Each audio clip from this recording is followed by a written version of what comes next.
All right, everybody, welcome back. And in today's video, we're going to go over bankruptcies and how bankruptcies or having a bankruptcy in the past can affect you and your home loan and buying a home. And we're going to go through all the myths, debunk some things, real life examples that I've dealt with some of my clients. So stay tuned for that and we'll get right into it. Thanks for coming back, everybody. I'm Aaron Dehart. And if you haven't already, please give us a like and a subscribe. That really helps out the YouTube algorithm so we can keep coming out with great content to help you on your journey to home ownership. So let's get right into it. Today, we're going to talk about bankruptcies and mainly a Chapter 13 bankruptcy versus a Chapter 7 bankruptcy and what the two are. Now, full disclosure, guys, I'm by no means a bankruptcy attorney whatsoever. So if you are in that position or it is something you are thinking about, my first advice to you is to reach out to an attorney that does specialize in bankruptcies so they can walk you through the proper procedures. What I'm going to walk you through today is just simply how those can impact you on buying a home in the future. And if you've had one in the past, there's a lot of myths behind it, guys, and I've even talked with clients that believe they can never go get a house again because they had a bankruptcy. I'm not kidding. The reason I made this video today is because I just spoke with a gentleman last week who had a bankruptcy 11 years ago. 11 years ago. And somewhere along the line, he got told something or read something that once he had a bankruptcy, he could never own a home again. And that's just not true. So we'll go through that today and talk about what that looks like. So first of all, let's go into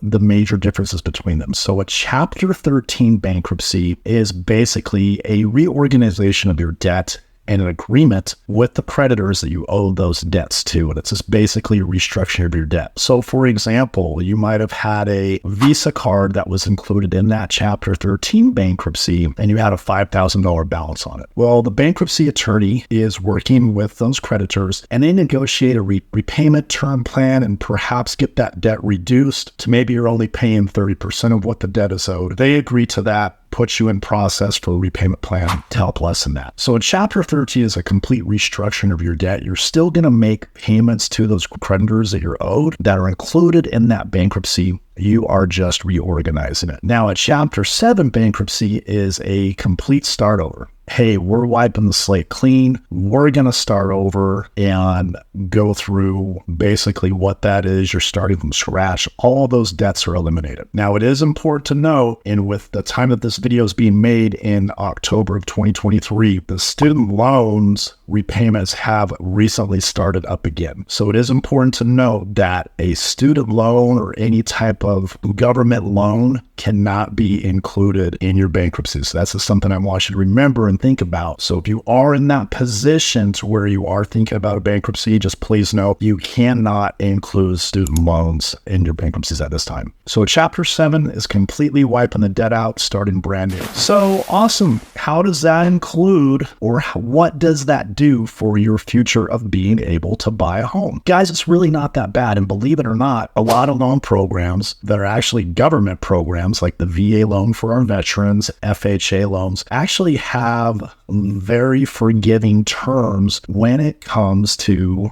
how soon you can get a home loan again. And I think you're going to be pleasantly surprised. So let's take a look at first the Chapter 13. So if you've had a Chapter 13 bankruptcy and you want to go and buy a home, believe it or not, with a government insured loan like FHA or a VA home loan, you can do it within 1 year of being in that Chapter 13 bankruptcy.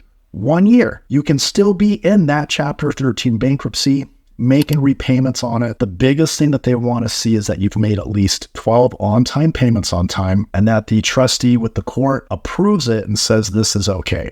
I've never had a situation in all my years of lending on a Chapter 13 as long as all those payments have been made on time as agreed or they haven't approved it. So within 1 year of being in a Chapter 13, you can actually go and purchase a home again. Now, a couple things to know.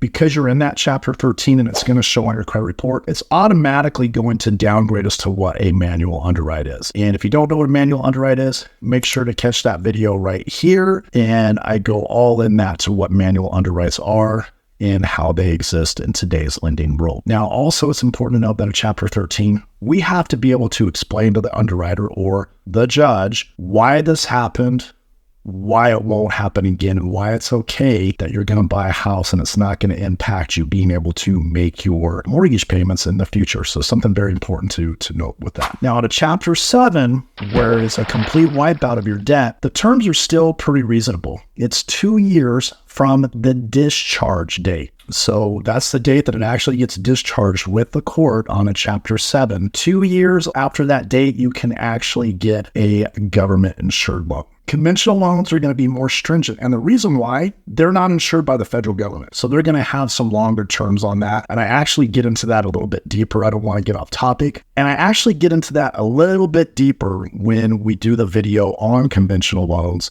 and how it impacts Fannie Mae and Freddie Mac.